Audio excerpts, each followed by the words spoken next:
Pull down this giant calligraphy brush and a hidden door opens. Past the wall lined with brushes, there's another hidden entrance. And finally, you're inside Kyochon Pilbang. They start you off with a few small bites before bringing out the chicken.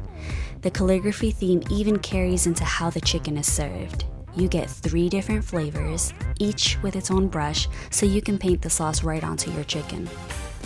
And this 3-finger glove? Kind of genius. The chicken was really good, but the whole experience made this place memorable. Save this spot for your next trip to Seoul.